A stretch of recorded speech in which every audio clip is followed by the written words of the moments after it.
I can feel it rising.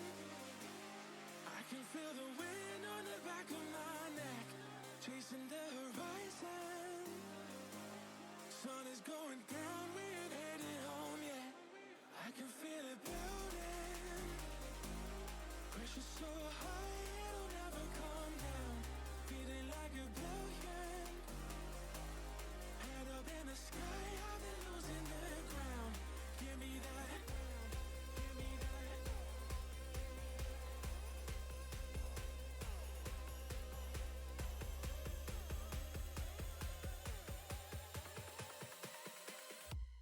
I can feel it.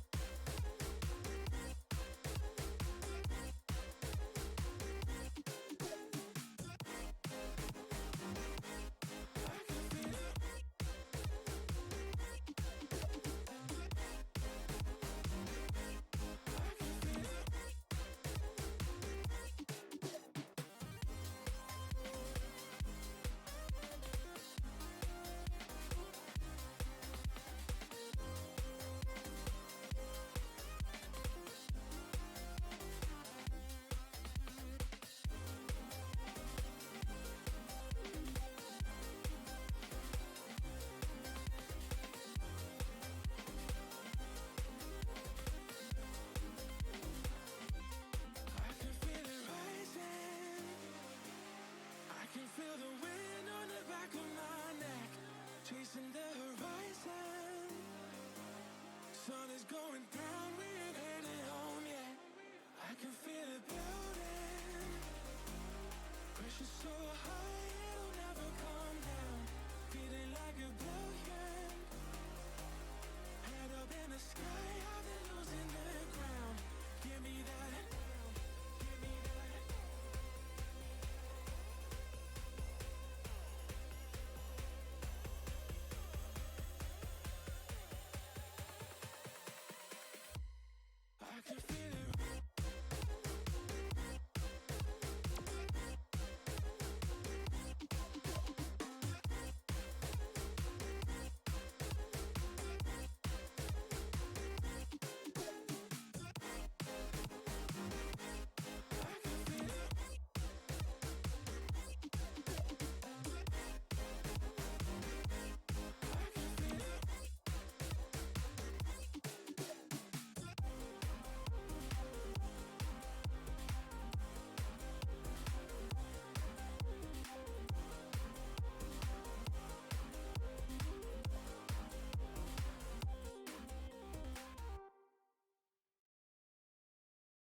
What's going on, everybody? We are here for week 6 of Blue Otter League's Diamond League between Michigan State and Iowa State universities.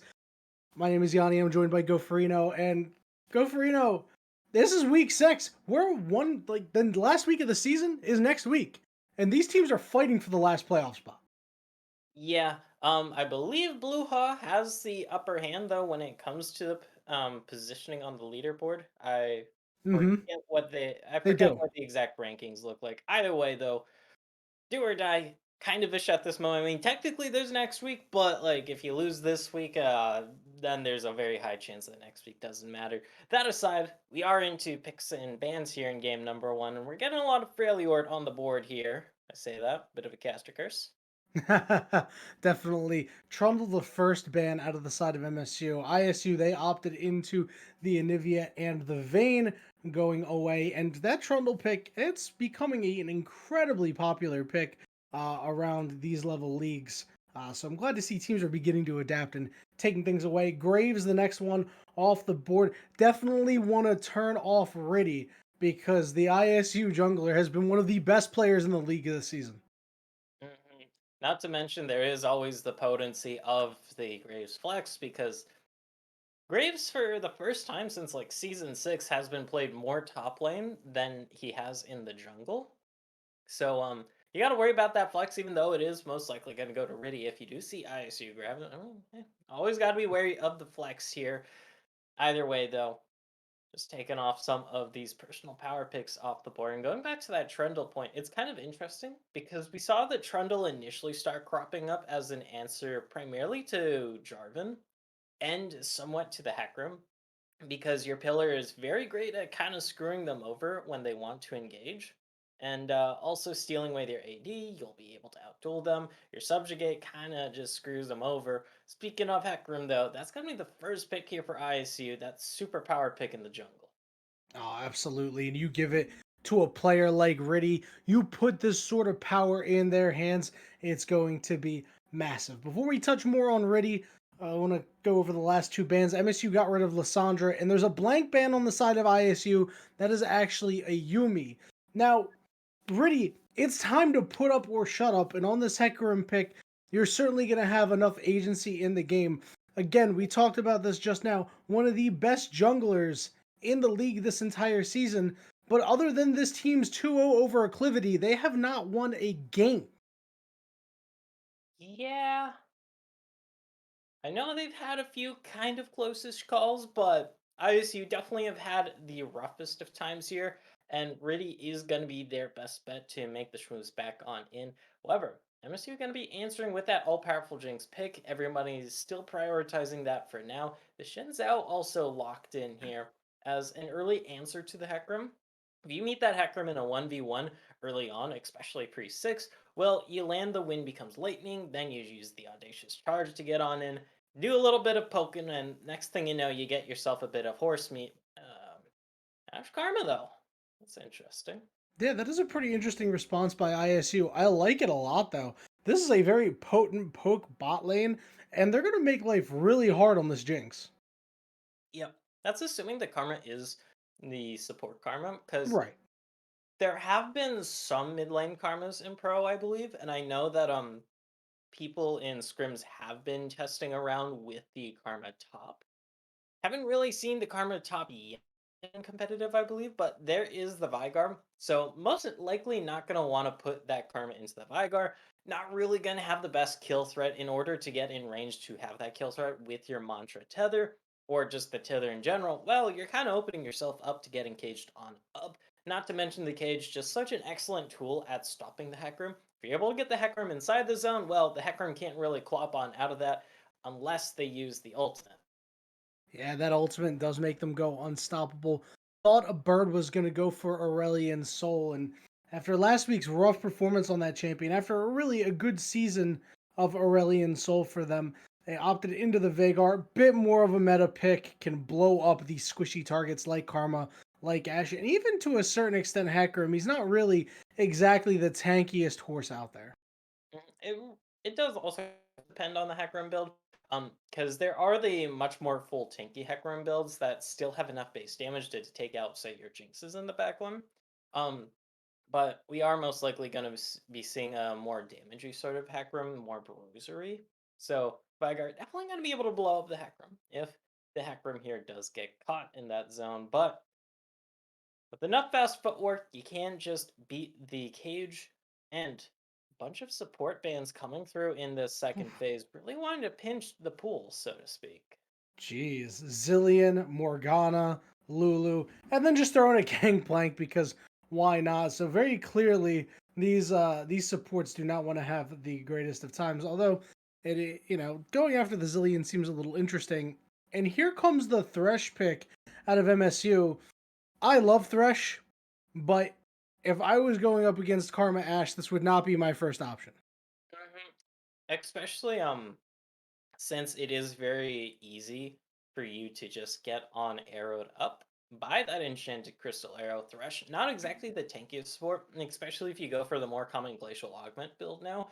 You can still go the aftershock build though, and your flay is a great tool to stop any Hecarim charges pre-6 because you just press flay as soon as the Hecarim starts going up for that cloppity auto attack.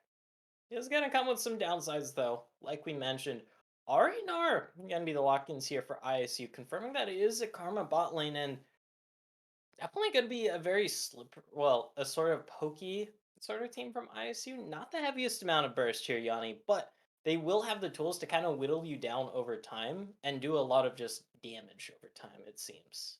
Yeah, I really like this composition coming out. You've got your hard engage out of your Gnar and your Hecarim. You've got your poke out of your Ash, your Karma.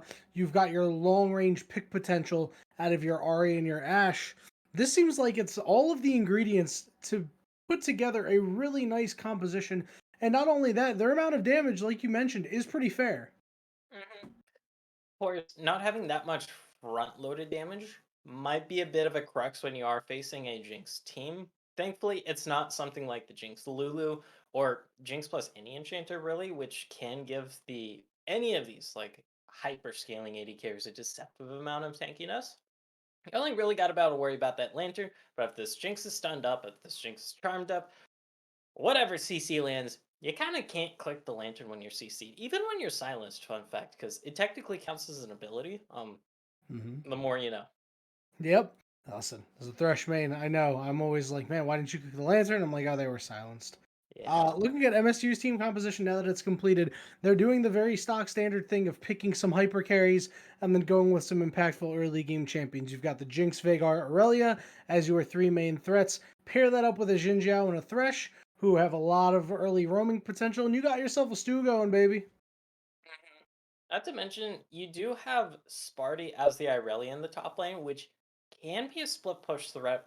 Um, we don't typically always see Irelias go for that much more split push orientated game, as Irelia as a champion can team fight pretty well, but can also split push pretty well. You got both options there. You can make it work, and we'll see if what Sparty wants to do because Tortwig as this Gnar, we have been seeing the Gnars more and more go for that Hullbreaker build in the top lane just for a lot of those really dummy strong stats. You get the extra pushing power as well, which can be quite the nuisance to deal with if you happen to be this Irelia, if you happen to get Dove. Sparty definitely going to have to be wary of any Riddy ganks that might come top lane. And the interesting thing to note is that Playmaker is going to be the starter for ISU today. They played a couple of games last week, didn't have a really bad showing at all. They had a really good game on Lux. So now, with this new mid laner, you've added this dynamic of Riddy and Playmaker. And realistically speaking, just based off of Playmaker's pedigree of what they've been able to do in ranked, this seems like it could already be an incredibly potent combination, and that if ISU manages to win, a lot of teams would be afraid to face in the playoffs. Mhm. It would be very interesting to see. Of course, we are going to have to wait for some other results this week to And they have to get the job done as well. yeah, to get a much clearer idea of how those playoffs are going to shape up. I believe there are a couple of teams that are like in that gray area when it comes to maybe they go on, maybe they don't. It depends how these series do shape on out. And this happens to be one of those series where it is important because, like we mentioned at the very start of this broadcast, Yanni, both these teams definitely treading that fine line here of where they can make playoffs, but it is do or die. There isn't a lot of wiggle room when it comes to mistakes. You got to take the dub here tonight if you do want to make that march on to playoffs. Right, you are. MSU just 1 point better in the standings than ISU. The kind of a tale of a tape here. Average kills per game are pretty close between these teams. It's 2.9 for MSU compared to 3.3 for ISU. The deaths per game, ISU dies has one more full death per game on average than MSU. The assists, somewhat the same story. They've got one more compared to MSU. But when you take a look at the objectives, MSU, they've got the least towers taken in the entire league, including Acclivity, who is winless, and the fewest dragons in the league as well. So this team really does not put too much emphasis on the objective play. And I can't help but think that maybe that's the reasoning why they've been struggling this season. Yeah, it's always a multifaceted reason, and like you can't always just say yes, your entire season.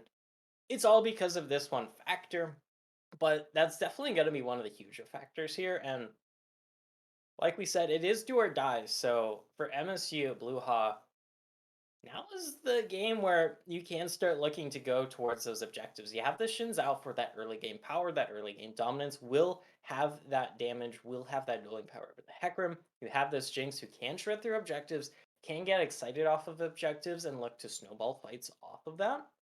And then you do have zone control from this Vigar, so MSU, I mean, they have the tools in their hands here, Yanni, to set up for these objectives. It definitely is going to be tricky, though, given that they are going to be having to face against a hawk shot, which thwarts a lot of those objective takes. Absolutely, and the sheer power that a Gnar and a Hecarim can bring to a team fight. You know, ISU, they have the press R and go play, the game buttons, whereas you don't really see that on the other side as much. This game is going to be incredibly important. I think for ISU, we talked about how this really will shape the playoff picture. But for ISU, this may be a must-win game. Obviously, we know whichever team drops the game here, it puts them in a really bad spot. They no longer control their own destiny. But with VBU on the horizon for ISU, that's a top team in the league. So ISU really needs to make sure that they win this game. Otherwise, they're going to be in a very bad position next week. And we'll see how they're able to shape this destiny once we do get into the game, because both these teams definitely have the tools to dictate this game if they do get ahead. Ash Arrow, Hecarim ulti, and our ulti on the flip side. You do have that Irelia for that pure 1v1 power. You have Finzao, Vigar, Thresh, all great champions to start off fights. So both these teams have the tools here, Yanni. It's just going to be a question of who's going to get ahead and then utilize their tools to take control of the map and then take control of this game and potentially the series.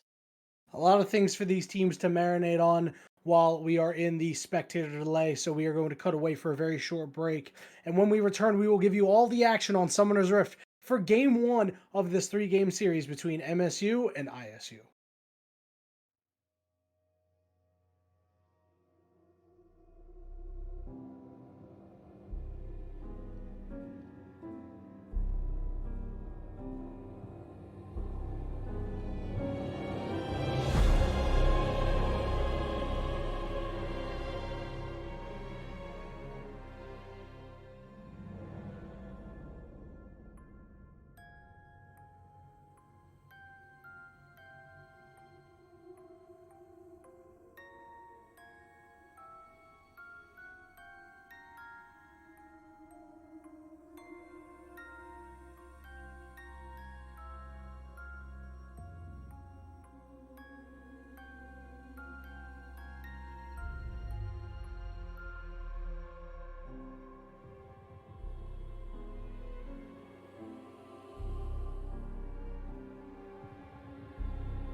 Ladies and gentlemen, we have hit the rift here for game one versus Michigan State University and Iowa State University. Iowa State is going to be on the blue side to kick things off. Meanwhile, Michigan State, that obviously means they have to be on the red side. The team's setting up the line of scrimmage. Kind of disappointed, man. You got a Thresh on your team. You have Thresh. You also have Igar. If you do really want to level the cage level 1, which you technically can, if you're guaranteed that kill. It is, of course, risky, not having that baleful strike to start stacking up that ability power. Get yourself to that nuke that everybody knows, and I won't say love. I love it. It's fun if you're the Vygar player. If you're playing against the Vygar player and he just heroically walks up to you and uses the Primordial Burst when you're at like the outplay 80% button. health and kills you, and you're like, yeah, the outplay button. You know, that was many outplay. champions have it. Syndra, Veigar. I don't know, any other point and clicks. There are plenty, but you know, you get what I'm getting at. Yeah, there's not a lot of point and clicks in League. And it's a shame because like there used to be so many. I miss when Veigar's Q was point and click. God, the skill expression to point and click on something. I mean, you know, come on. The Q change was a great move, but it still made me very sad. It's not the champion I fell in love with from level 1 to level 30. But junglers starting on the top side of the map for both of them, so we could see some fireworks happen in this bot lane. Sausage McMuffin, okay, does use the smite, so we're going to be able to recover a bunch of health. Riddy, though, definitely a little bit low on this Hecarim. Have a bit of a level 2 gank maybe in this top lane. Oh my god. The winds becomes lightning. Not even going to use that. Yeah, he just went for it. He's going to land the knockup onto Tortwig. Oh. And just like that, it's first blood. The Sausage McMuffin, the early bird special on that one. In bot lane first. Flash, the flay, the hook. Oh, nice flash there by Scott as they're trying to turn the fight now with the Mantra Q. Cleanses out for Trombone, but it's not going to help too much. Vivier has been ignited. One more auto attack will do it. Give that one over to High Legacy, and Scott gets the shield in plenty of time. Trombone will be able to find the kill onto Scott, but it is 2 kills for High Legacy. Craziness happening across the map. Bot lane, yes. Trombone and Vivier able to hit that level 2 first. But not landing that death sentence thanks to that beautiful flash from Scott. And then just the minion damage adding on up.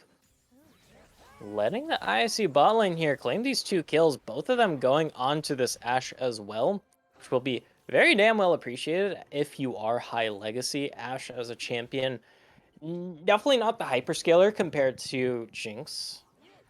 Much more utility focused, but when you get an early lead like this, I mean, that be damned. You should just be able to pick up the Noon Quiver here and have Prio in this lane to let your Hecarim just kind of have a lot more free reign over this bot lane, River, and Scuttle. Hecarim chilling out in the bot lane has been spotted out, has been pinged out. Vivier and Trombone look to have some priority in this lane, regardless of the fact that they were on the bad end of that last fight. But Sausage McMuffin, no interest in messing with the Hecarim down on the bot side. Fair enough. I mean, it isn't always the most guaranteed thing. Even when you do have that advantage, it's like, okay. Yeah, you'd rather just, you know, chill out, have a good time. I mean, even realistically speaking right now, Jinx is stronger, has more items. Yeah. So fun fact, that's actually a lyric from one of the earlier songs me and my roommates made a few years ago. Hold that thought. There's no ward here. When becomes lightning is available. One. Oh, hook lands onto Scott. Sausage McMuffin is there. Trombone getting the Lantern, zapping the Karma. That is a second kill here for this Jinx. And things, I mean, whenever you give away kills to a Jinx early, you get that nervous feeling in the pit of your stomach. Because at first it was like, okay, it's a 1-1 Jinx. Yes, that does kind of suck. We have CS advantage, though, for our Ashe. We have kill advantage on our Ashe, and we'll have item advantage. Well, an unwarded River. You have no flashes for your Karma. Bit of a gank in the top lane, and Sparty. Big dive opportunity. Sparty does get knocked to the side. Riddy had burned the ghost, and now they're in hot pursuit here. There's the slow, and now Riddy with the chase down. Looking to find the kill. Sparty doesn't have anywhere to go. Tortwig throwing the building from downtown, picking up a kill, get one back up in the top lane. Sausage McMuffin here, but unable to make an impact. Tragic too, because Sparty did what they could and had the fancy feet. Thing is, though, Mega Gnar has like obscenely high base damages and base stats, so we saw just how much damage that double house combo could do from afar. It's gonna put this Irelia on the back foot, which is a big deal. We know that the Irelia can always scale up to become that scary monster. Some will argue that Sparty already has the Irelia in-game combo since you are sitting on that Vamp Scepter, which is very crucial for that lane sustain, don't get me wrong. Okay, don't get me wrong. But you don't really have a ton of damage yet to back up that Vamp Scepter, or the wind becomes the lightning. That's not the best transition, but here's a gank, here's a Predator, and there's a dash on out. Yep, Ari, incredibly difficult to gank post 6. And I wonder if Sausage McMuffin had opportunities to show up in the mid lane beforehand, considering Ari taking Ignite and not a cleanse. But second chance opportunity, perhaps. The cage does not land, though. And now Playmaker trying to Charm. irritate Sausage McMuffin as a Riddy is level here. 4 High sausage. Legacy and Scott showing up Great. from the bot lane. But the big charm out of Playmaker, making plays, cashing checks, and breaking it next, getting their first kill of the game. And that is really just great. I guess trigger discipline is the word for it. Patience is another word. Either way, just holding that charm, because yes, Sausage McMuffin has flash, but you just gotta wait out for that audacious charge or the flash. Oh, hi, Zuki. You can open up my door. Zuki, my dog, do you want to say anything to stream, or are you just gonna sniff my laundry? He's gonna look out the window. Okay. Good smell of laundry. Yeah. Yeah, I don't have a laundry basket. I just keep it on the floor anyways. I Yo, can haul it all in one haul. honestly, same. Yeah. I mean, if you can't carry it down in both your arms in one trip, then you really have too much laundry for your laundry machine. Or you've just failed. You know, sometimes, true. like, listen, life is all about not making 2 trips to do anything. That's true. You could also just have tiny T-Rex arms. Yeah, I mean, I suppose, but like, what about the hand size? I feel like hand size affects it less than arm size, because like I arms, like agree. if they're shorter, you have like less extra just base to hold up all the clothes with. Yes, hands are important for getting the initial grab. Okay, we can go back to a random No. I just thought you could do the big brain strategy of putting on the clothes that need to go into the wash and then just layering yourself multiple Okay. times and then going downstairs and then taking it all off and putting it in the laundry basket. There you go. There's your solution. Are we gonna look for a dive here? I wonder. I mean, Torchwig has been doing a pretty good job of rebuffing any potential engagement. They do have the Bramble Vest now, so it's going to make life a little bit harder on that Aurelia. We saw some attempts in the bot lane of shenanigans. No shenanigans were to be had. And so far, the game has just hit a pretty calm lull state at this point, with ISU holding a very, very slight lead in the kill department. Negligible in the gold, and Sausage McMuffin on that dragon. So MSU looking to change their fortunes when it comes to objectives. Yep. Grab themselves this Hextech Dragon. They will appreciate that. Oh, okay. They will appreciate that. You know, because the more often you have Vigor Q available, you know, the more often you can stack. Even if it is like 6 ability haste, which... Listen, you take every penny. Every little bit helps. Plus also the 6% attack speed when you have these triple attack speed champions. That's pretty huge. Yeah, you it's- take that. It Trombone seems is pretty very decent happy with value. that. Yeah, that trombone is blaring faster and faster as we speak. Okay, 1 poke, 2 poke, 3 poke. Uh-oh, High Legacy in a whole lot of trouble. Forced to flash. Meanwhile, on the top lane, we see in full engagement as Torchwig is in Mininar and will be for a while. High Legacy trying to survive. The rocket goes wide. High Legacy kiting it out. Will get knocked up and will fall. A bird is running at a breakneck pace. And Scott, not stunned, but caged. Getting lower and lower. The ultimate does land. And here comes Playmaker. Playmaker flashing forward. Unable to land the charm. It is now going to turn their attention to a bird in Vivier. Vivier with the flash and the lantern through the wall, and just like that, the smooth criminals there of MSU escaping. Well, just right after we're kind of talking about a bit of a lull state, the entire map just erupts in flames, more or less.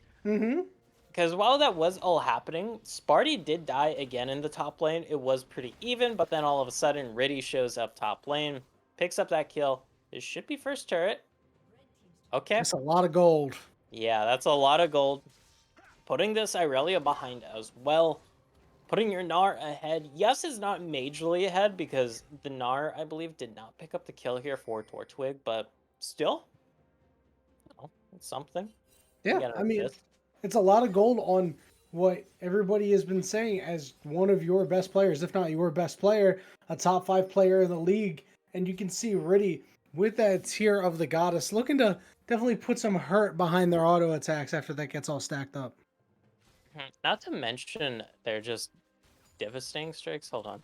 Rampage. Why is the Q called Rampage? If anything, the E should be called Rampage for Hecarim, because I agree. I mean, devastating charge also makes sense, but like, Rampage, really? You're just spinning your Q around you. Either way, though, it's also going to make Helicopter, those really hurt. helicopter. Yeah, because each time you helicopter, it is going to proc that Muramana, which will do a lot of damage, even if it is your only one damaging item. As we see with the triple chem tank, most likely going to be full tank, I believe. Maybe a death stance here after the completion of this man immune. Okay.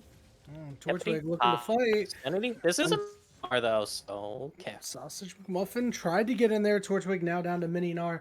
But they have spotted out the Jinzhou. Up to the top lane goes Playmaker. They've been pinged out. Looks like that'll force everybody on the side of MSU back. Swing and a miss on that hook. Listen, you miss 100% of the hooks that you don't throw.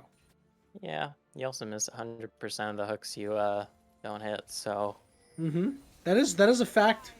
I listen. I might not be a mathematician, but even I can agree the numbers don't lie. Yeah, that's a good thing because I am a mathematician. Well, not by profession yet. Oh, you are? Oh, yeah. Yeah, not by profession yet. I'm trying to get a goddamn job in it, but Oh. yeah, I'm trying to get a job in it, but okay. Uh-oh, This here should we be go. a double kill. Riddy coming in here. There's the ultimate. Here comes the teleport. Riddy is going to be able to get out of there pretty quickly. And now Sparty is looking to charge forward. The ultimate has been used, but now Playmaker is here. The root. The charm goes wide though, and Sparty is able to find the kill on the high legacy. Scott is low. Scott is deleted. And now it's a 2v2. Playmaker dashing forward, looking to land a charm here very soon. Charm goes wide again, but now Riddy trying to charge through. Good hook landed by Vivier. Although Vivier looks like they're going to fall. Riddy and Playmaker able to close that one out. Riddy trying to stay just outside of the turret's range and is able to. Ooh, from downtown, Riddy barely survives. The charm onto a bird. He cleansed and then got hit by the charm. Oh no, disaster strikes there for MSU and ISU. They've put their fingerprints all over this game. Oh man, and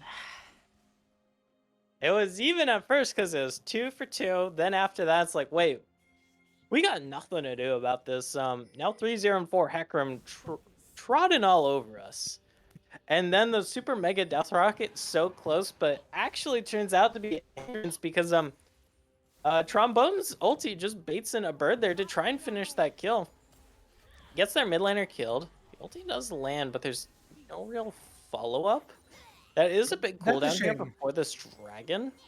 That's a shame because High Legacy is now 1 for 3 on ultimates, and there was nothing to be done on that one. For this, Yeah, Sausage McMuffin trying to find a kill into Scott. Scott is very low. Sausage McMuffin, the Lantern is gone. High Legacy picks up the kill and it's traded back. Trombone gets one. Riddy trying to get through onto the back line. Trombone taking a lot of damage. Is going to flash over the wall to relative safety and get a big shutdown. And now Sparty versus Torchwig. But Torchwig has too much health and Sparty doesn't have enough. It's a triple kill for the Jinx. And on the other side of the fight, Playmaker finds a kill. The flash stun. Trombone will fall. There's another kill for Torchwig. Give him 2. Now Playmaker trying to find a bird, forcing the flash out of the Veigar. Crazy fights all around. It's a 4 for 3 in favor of ISU.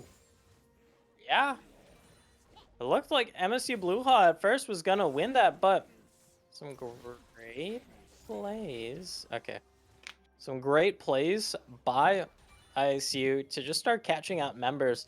The flash stun with the last little itty bitty bit of Narbar from Tortwig there. Then, of course, Playmaker on the back end with those fancy dashes into the charms, able to secure some much needed kills. Is this Dragon Gun be going over to Blåhaj though? There is no Riddy in the area. They do have the man advantage, so I think this is theirs, unless a stray... Okay. Kind of surprising, I must say, because, you know, we talked about it in the pregame. MSU, their dragon control has been pretty poor all season. You know, they've averaged getting 3 dragons per series, right? And that's like not great. You know, they're currently 1-5 or 1-4 with 15 dragons to their name, but I have 2 right here in game 1. They've been dominating in that area. Was it costly second dragon though? They did lose that fight. Yes. Thankfully, more even because they did get a big shutdown in return onto that Riddy Hecarim. And now being up 2-0 in dragons will be handy. Okay, that's a good stun. Primordial Burst is available, but not enough juice in the tank quite yet. Here comes the Hecarim. Should be able to kill this. Pushed him closer to Playmaker, but Playmaker will be able to tether their range by getting in plenty of damage. Tortwig, Riddy, and Scott saying, you know what, we are going to protect our new mid laner. The kill going over to the Hecarim, and now in the bot lane, High Legacy left all alone with 3 members bearing down on the bottom turret. Playmaker unable to take the mid turret because the Aurelia shows up. Bottom turret going down, so, you know, MSU, they're getting a little bit back here. They are still keeping their heads in the game, to quote the famous mid-2000s Disney musical centering around high school life. And what was that called? I don't know. It's escaping my mind, really. Either way, though, it is still a decently noticeable gold lead here for ISU, and had it not been for these 2 dragons to at least kind of even it up with some invisible gold, it would be a lot rougher here. Okay, well, not the hailest of Marys. It was a prediction, and it was a nice try. Hook lands. High Legacy could be in a little bit of trouble. Playmaker gets rooted, and High Legacy is going to fall. They got caught out, and now Sausage McMuffin forcing the flash out of Scott. And now, looks like MSU, they're starting to gain a little bit of control here in the mid-game. Riddy ghosting in, going deep is going to fear 1, and it looks like a bird might be able to get out of there. The flay on the backline, and Sausage McMuffin got onto the opposing backline, picks up a kill. They're going to die for it. The hook goes on to Riddy. He's stuck in the cage. Sparty is there too. A bird manages to find the kill. Tortwig using Meganar to get Sparty closer to Scott.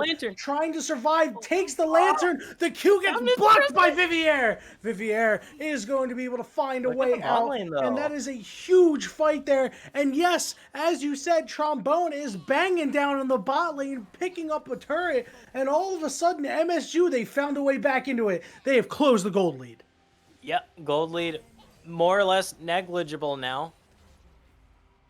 After all that craziness in the mid lane, too hard to keep track, it feels like, but at the end of the day, Blåhaj gonna be coming out on top in terms of just global gold, global objectives. Need a little bit of a breather after that one, but yeah, it's been constant fighting for the last couple of minutes, and I mean, you can see it's starting to pay off for Tortwig, Riddy, and Playmaker. But on the other side, Trombone, you know, has 5 kills, didn't participate in that last fight, but got that big turret gold in the bottom lane. That's a 2-item jinx here. Might be able to be a 2.5-item jinx here before this dragon. Only staying on about 580-ish gold right now. Unless they get a bunch of farm to finish off what I assume is going to be that last whisper. Probably just going to be the double longswords.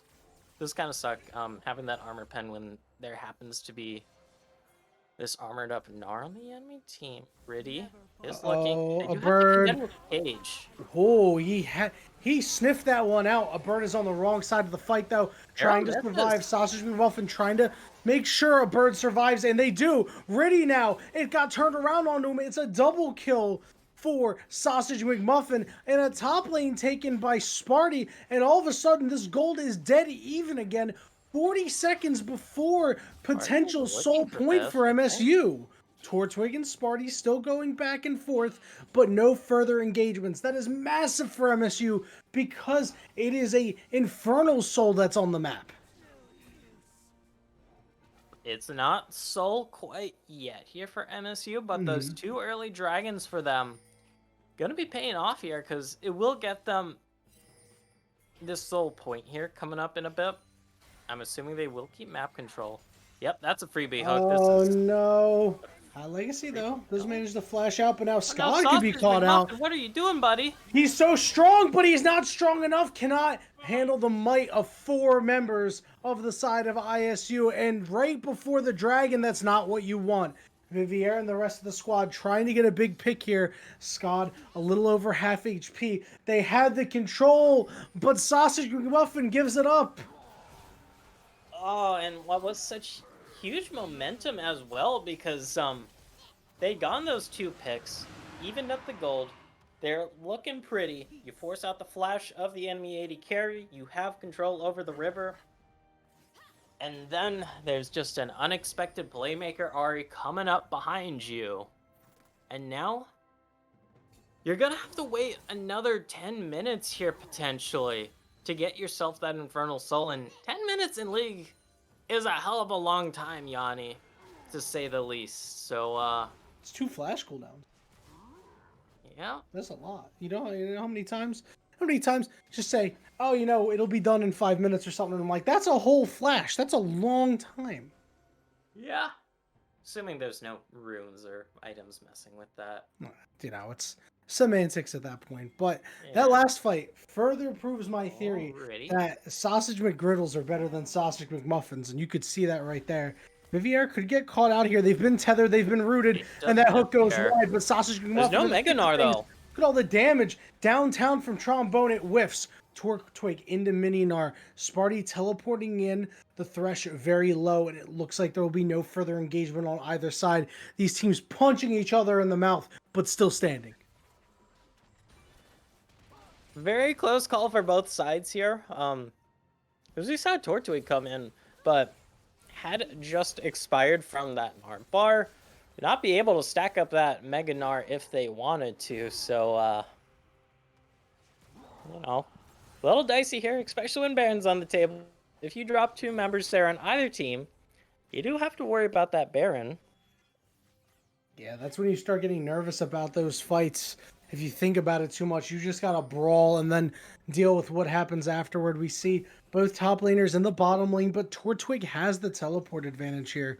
So, trying to fish for a hook here on the Scott, and they find it. Here comes the engage. Trombone picking up the kill. Riddy going deep onto the back line, but misses the ultimate. in danger. On top of High Legacy, and it's a double kill for Trombone. And on the back end, they go 1 for 1. High Legacy takes out Sausage McMuffin, but Sausage McMuffin getting the trade kill back. It is a 3 for 1 in favor of MSU. They have an opportunity, but without a jungler, it looks like they're not going to go for the Baron, just for the push.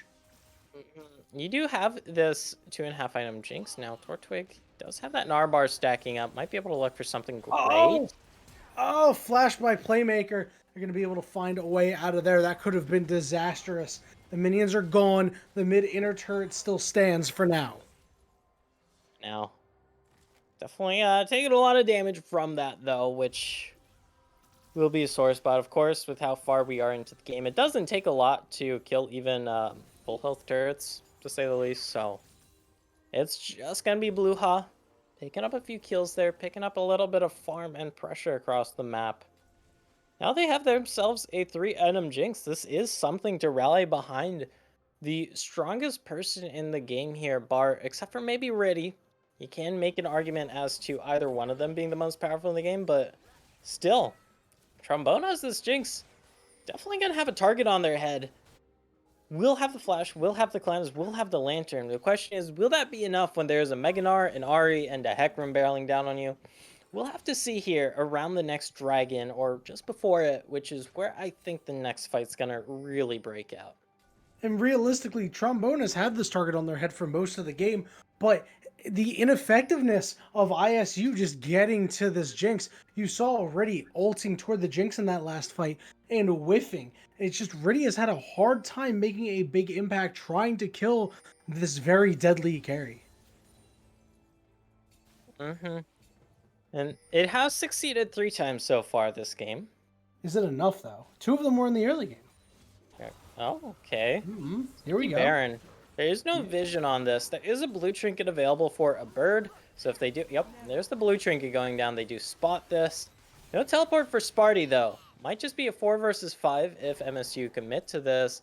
And ISU, they're Okay. looking to go on this. Oh, Good here we go. arrow. Sausage Green Buff and the charm goes wide. Torchwick trying to get that Meganar up already, tanking up that Baron, having to go toward the fruit to gain some HP. Turret going down in the mid lane thanks to minions. And now Sparty has rotated up. So there's nothing more that the side of ISU can do. It looks like they're starting to get, yes, they're starting to get desperate here. Very importantly though, for ISU is that when this dragon spawns, they're not going to have that Meganar available here on Tortwig. And Meganar is always just such a huge cooldown for these teams in 5 versus 5 settings to play around. Because the difference between a team fight with a Mininar and a Meganar, pretty damn huge. Not really going to be able to stack that up quite yet. This dragon getting melted. And it is going to be taken. Sparty looking for this. Oh, Sparty whiffing the ultimate, but Playmaker gets caught. Here comes the roots, and there comes the kill. Riddy going into the thick of things, trying to make sure the Arya lives. And Riddy will luckily be able to walk out with their life. But that is a huge pick there. And MSU, they were down early on, but the game seems firmly in their grasp now. In terms of macro, because keep in mind, it is still only 2K differentiating these two teams, and 2,000 gold when we're talking about 27 minutes into the game, not a lot. One way to make it a much huger gold lead, though, is to take down the big old purple worm. You do have the 5 versus 4 on the map. There is no unstoppable onslaught for Riddy. And with this 3-item jinx, as the Kraken Slayer as well, you tend to go through objectives pretty fast. That's a Baron down. You now have this gold lead. You can now play with the map because there is no dragon to worry about for the next several minutes. It's just Baron buff, a bunch of turrets. You want to crack open a cold one with the boys in the enemy base. MSU just looking very good since the mid-game. ISU, they had those advantages.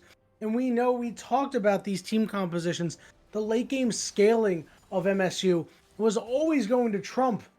No matter what ISU could do, they had to get their advantages early, and they did. But it just seemed like after the mid-game, they were unable to push those advantages any further. And now they're stuck in a scenario like this. Gopher, is there any hope for them? There definitely is hope. I mean, the game hasn't run away from you. Like, you land... There's no QSSs on the enemy team, and you still have all this CC. You have still all these ways to start off a team fight and burst people out. Or not so much burst people out, but keep them CC'd so they kind of just die while waiting to come back and be able to click their mouse. But I want to see High Legacy start off fights with a really big arrow. We have not seen that big arrow quite yet. We've seen some pretty decent ones, especially that one onto Sausage Muffin around that Baron pit earlier. Oh, this could be the big arrow that you were talking about. They're going to burst out the Thresh. That's a big kill there. It's going to be a 5v4 now for ISU. Their top inner turret falls. And we saw the big arrow, but can we see a huge Gnar ultimate? We need to see a huge Hecarim ultimate too. Just things that ISU has not been able to put together yet. And time is beginning to run out for them, but they've bought themselves some. But that is still a good play here. Only losing an inner turret when you're nearly 30 minutes into the game, facing down that Baron buff, that's pretty good. It's going to give you just time to reset this map, put down whatever vision control you want, get the waves where you want, and set up for this dragon. Because no matter how close the gold is here, yes, okay, it's 3k, maybe it goes up to 4k after a fight, yada, yada, yada. If there's an Infernal Soul on the enemy team, you are going to have such a rough time, and it's going to make this scaling just feel that much harder from MSU. So we'll see what the call is here. They still have the Baron buff on MSU. They can look to use that to get some prio in these lanes and set up for this all-important fifth dragon of the game. There are no more inner turrets to take here for MSU. So it looks like instead of trying to break into the base, they're going to kind of wait it out here for that last strike, as we were talking about. Infernal Soul going to do a heck of a lot of damage, but there's always an opportunity. You know, if they manage to get a pick, we've seen this team can explode onto the scene pretty quickly. Now Scott trying to see things out here. We could see our big pick coming shortly. Here was available. Your eye on that. It lands Uh-oh. onto They're going to try to Vivere pick off Fresh again. again. He's getting very low, but they Oh, turn it around. Scott was too far up, and now it's a 5v4 for MSU. Let's see what they're going to do with it. I mean, I would assume it's just okay. They're Uh-oh. looking to get this turret. Pretty big ghost. He's going to land a two-man fear. A bird is very low, but That's the a shields are chunky so shield. strong. High Legacy gets blown up by Excited. Trombone from downtown. Give a double kill over to the Jinx, just blasting away with those rockets, untouched once again in a fight. I mean, these fights, they're either really long or extremely brief. Like we saw there, that's Earthquake! a gnarly, but what do you have in the tank? They don't even have an Ari because of the exhaust. Huge shutdown there for a bird, and Playmaker will fall. Trombone is going to live the no. shield just enough, and that's disastrous for the side of ISU. They needed Trombone to die there. They're going to be able to take down this middle inhibitor turret, but it looks like MSU is making the call to fall back. They are pinging the dragon. They're going to take the bottom inhibitor turret as well as the bottom inhibitor, and MSU has come alive in this game. Are they going to take it? Yes, Sparty will be able to take it down. They're going to get the Dark Passage out of there, and MSU, their team play for a 1-4 team has been pretty solid. I ranked them pretty highly early on in this year because of that, and they are showing it here. They have outplayed ISU on the macro level. And for anyone wondering at home, a bird currently sitting on 964 ability power as this Vigar. That's a Not, lot. yeah, not at the 1,000 mark quite yet. That we can see it very often, but Everfrost does give a little bit less AP, so do the components for Banshee's Veil, so not quite there yet, but we get there soon enough. Well, I mean, that's just way too much AP. And I mean, Yep. what's the cooldown of Vagar's Dark Matter at this point, too? It has to be super low, like 3 seconds? Let me check. Baleful Strike, 2.44 seconds. Dark Matter, 2.59. Event Horizon, 8.54. And then 36.59 on the ultimate, that Primordial Burst. Playmaker trying to make some plays, dashing forward. Unable to land a charm, though. And really, it's starting to get in the miracle stage here for ISU. And things are not looking so hot for them. Maybe they still have opportunities to turn it around, but it's going to be hard. See Playmaker not even dealing that much damage to a Thresh that they're 3 levels up on. Scott is in a really weird position here and could be in trouble. The charm onto the Thresh. Thresh will die. A bird is unstoppable. Here comes the teleport, but they've rooted up Tortwig. Tortwig goes mini. You have no as soon as threat. they teleport in, the charm onto Sausage McMuffin. Sausage McMuffin gets a kill. Riddy on the back line finally manages to find Trombone. But look at the base. This might just be the end of the game. And as you say, Recalls can't go off. Going and destroying the base. Nexus turrets are going down. Playmaker has to run. The recalls are out. A bird stops a big recall. And now it's just a one-on-one. Sparty and Riddy going at it. Mano y mano. No help is coming for Riddy. And Riddy is going to fall. A bird is dominating. And MSU, they're going to take game 1. Man, and it was a close game for the most part. But ISU, they had the lead. Thing is, though, Blåhaj, with those dragons, with that teamwork, just able to pull the triggers here and able to just end the game in this fashion. We saw no threat onto Trombone here in the later stages of the game. Oh, hi, Zuki. What is it, dog? Okay. There's no threat onto Trombone's Jinx in the later stages of the game here, Yanni. Like, I can't think of a time where we saw an Ari charm, where we saw a Ashe ulti land onto this Jinx. We didn't even see a QSS itemized. That's how little of a threat that Trombone felt they were under. Yeah, and I mean, they had the cleanse and they figured that was going to be good enough. And, well, while Reddy finally was able to find a way onto Trombone in that last fight, it was far too late. A bird had already scaled out of control, and Sausage McMuffin was 3v1ing on the other side. So at that point, it just didn't matter. They needed that out of Reddy sooner, and it was just not coming together for them. And now ISU, they are in a precarious position. They really need to turn this around, or else their shot at playoffs it may be gone. Yeah. I mean, this is the do or die series. So you gotta kick it into full gear here, and ISU definitely had it in full gear for the most part in that early game, as you gotta head in the bot lane, you gotta head in the top lane, you gotta head in the jungle as well. But they weren't able to convert that into objectives, it felt, aside from the early Rift Herald, aside from that first turret. And then next thing you know, I mean, we did not see the big trigger pulled. We never saw all the big CCs, all the big ultimates, just all thrown at once here from ISU. It felt a little disconnected. For sure. Like the only huge Gnar ultimate we saw was when it was a 4v2 and it was just Tortwig and Playmaker. You didn't see any of that in any of these huge fights. And I mean, really, you just have to look at that last fight and how Tortwig teleported in, got rooted up as Mega Gnar, and then immediately went into Mini Gnar. It's just things are just not going right for them. They're on different wavelengths right now, and they really need to turn it around. And I mean, realistically, when you take a look at Trombone and how far ahead they got in this game, High Legacy had 2 kills to kick the game off. Yeah, and definitely did not have that 2-0 scoreline at the end. We'll see what the change of plan is here for ISU, because they did get that early game lead.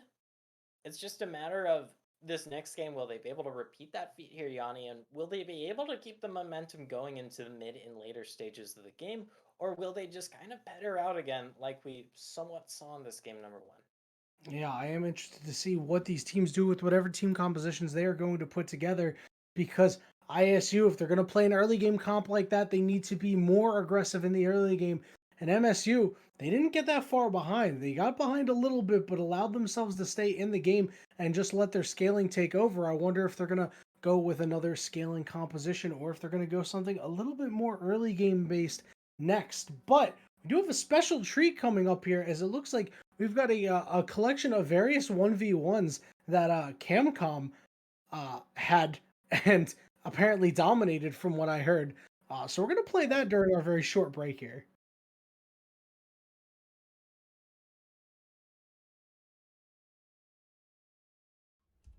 All right. Okay, listen, I'm sorry. I apologize. My bad. You're so lucky. I'm like actually the worst panther you've ever seen in your life. Cool. Okay, wait. Actually, you kill me here. I'm just saying, better player won. Goals. All right. Just like week 8, game 3. Okay. Yeah. I watched enough Mario's top lane. Shout out to VBU for their Soraka top lane. Thank you guys. I'm gonna win this one. When I win, you lost to somebody who put W in a solo 1v1. That's what I'm saying. Sorry, my bad. I'm talking to Mr. Excel. We got some cool new events, Once we win BOL, obviously. I think finals is gonna be 3-0. For Lotus, CPO. yeah. Oh, that's crazy. Dude, you guys aren't even gonna make finals. Don't even.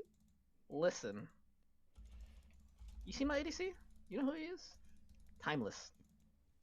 You see my health bar? Not moving either. Just like my ADC in lane, because he's just the best, alright?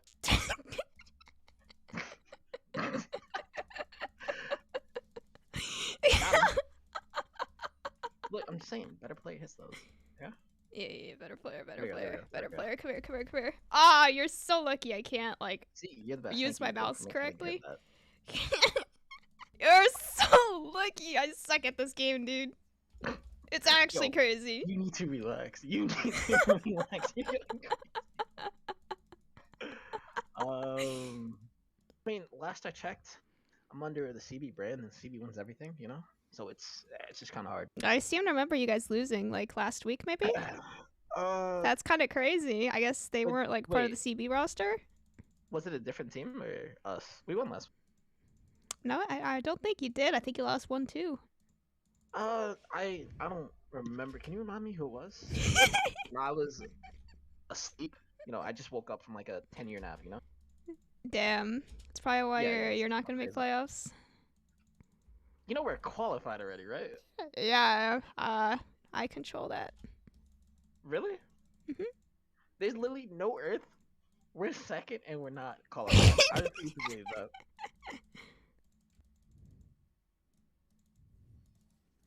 Oh, a better player hits that, by the way. Okay, you're right, actually. Okay, well, a better player would have grabbed the water element. You're actually right about that. Listen, I'm just building false confidence, and you're gonna see me do Kiana combos. Just wait. Okay? Yeah, I got you. I'm right here. Yeah. Alright, I'm leaving. Don't mind me. What the? What the? Had something in my throat. You know, I pressed the R button. Oh my gosh. Can we, Can like, go next or what? Like... Yeah, I mean, yeah, you just leave now. You know, it's fun. I play against Kianas and they hit me like halfway across the map. I'm right next to you in this. I don't know. Better player gap. I don't know. Unlucky. See, if I was on a Lotus, this wouldn't have happened. That's what it is. Oh, this is true. No, I would have lost the game already. That's just it, obviously. Damn, that's kind of crazy considering they're gonna beat you in like a week. We'll see. Don't worry. We're using a sub this week for ADC. For the We Love Silver. Is it gonna be you? Yeah. Don't worry. They'll never see it coming, okay? I won't see it coming either. I'll be honest, but you know. I'm just saying, you're dead here, by the way. Am I? Like, I have foresight, actually, and I saw into the future. See a gray screen for you. Okay? Okay. I'm waiting. Alright, I'll see you later, okay? I lied. Goodbye. I have, oh my gosh, this is so stupid, man. Like, you literally sat there, AFK, did nothing. You did nothing. Listen, you know, I'm gonna be nice. I'm just saying you are streaming me winning, you know, repeatedly. Kind of like, the CB Diamond team. But, you know, they're close contests. They could have gone either way. It's fine. Although, the best players always win, which does happen to be me, so. That's kind of crazy considering you sat AFK in a bush and I had quadruple your CS. That's kind of crazy, actually. Okay, you know. Oh, hello. Hi, how you doing? I kind of disagree with this. So Okay, have I'll fun. walk away. Yeah, you take care, okay? See you later. Okay, I understand now.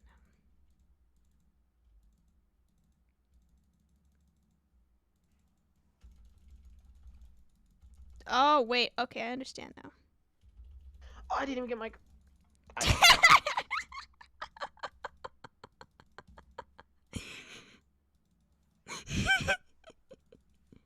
Did that hit you? Or... They've all hit me, I just pressed my E. Oh my god. This is literally cyberbullying. This is bullshit. What are you fucking tired of, man? Come on. I'm the coward who can't see us. Oh. Oh. Fuck. Alright. You got it.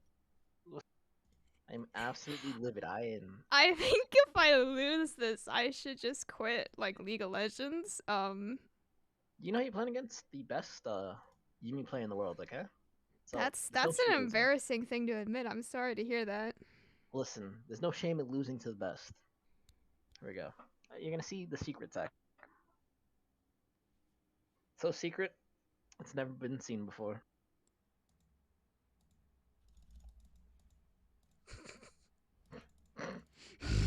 Zoning Yumi?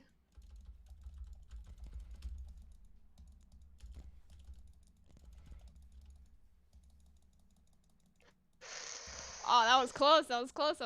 I canceled that one. I may have choked a little bit there. Nah, if you walked up another. Okay, that was a fair amount of damage, I think.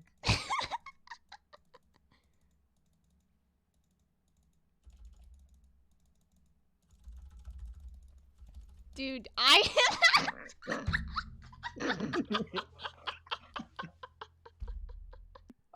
Don't be afraid. Week 8, shout out the winning team, or week 7 when we lift the trophy for first place. Okay. Yeah, I'll shout out Lotus for you. All right. Take care. Okay.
Welcome back in, everybody. We are here for the Game 2 draft between Michigan State University and Iowa State University. It's still Yanni and Goferino on the track right now. And go for that Game 1. It had a lot of twists and turns, and it really felt like two evenly matched teams going at it. But ultimately, Michigan State University took the win. It felt like two evenly matched teams, and one of them happened to get the Infernal Soul. True. That flipped things a little bit in MSU's favor. Turns out when you have a Vigart Jinx, and then a lot of other damage on your team, Infernal Soul, a lot of value, a lot of damage. Let's give the damage champions more damage. A lot of familiar faces on the board, though. The Jinx from last game being taken off by ISU, not wanting to deal with that because they didn't really. Well, I don't want to say they didn't really have the tools, but they didn't really use their tools last game to really punish the Jinx. Because we saw that early kill in the bot lane, the double kill, to put that Jinx behind, but then after that, the Jinx for Trombone able to just get right back on in it. The big question is, what's going to be the lock? Yes,